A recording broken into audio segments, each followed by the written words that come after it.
Hello everyone, আসসালামু আলাইকুম। আজকে আমি তৈরি করব বাঙ্গি শরবত। যেভাবে বানিয়ে খেলে ভালো লাগবে সেভাবে আমি বানিয়ে দেখাবো। আজকে আমি বানাবো বাঙ্গি শরবত। বাঙ্গি শরবত বানাতে আমার লাগবে বাঙ্গি, বরফ কুচি, চিনি, সামান্য পরিমাণ একটু লবণ, এগুলো দিয়ে আমি বাঙ্গি শরবত বানাবো। বাঙ্গি শরবত বানাতে প্রথমে আমি ব্লেন্ডারের মধ্যে বাঙ্গিগুলো দিয়ে দেবো।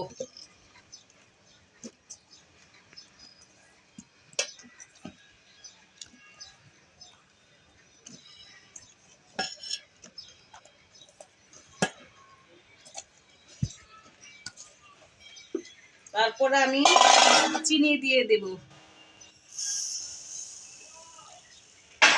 তারপরে একটু লবণ দিয়ে দেব, তারপরে এক গ্লাসেতে কিছু কম পানি দিয়ে দিব। এখন ব্লেন্ডার করব।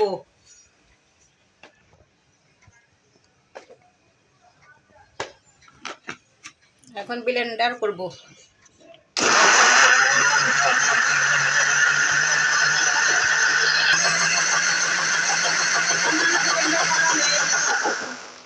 ব্লেন্ডার করা শেষ, এখন পরিবেশন করব।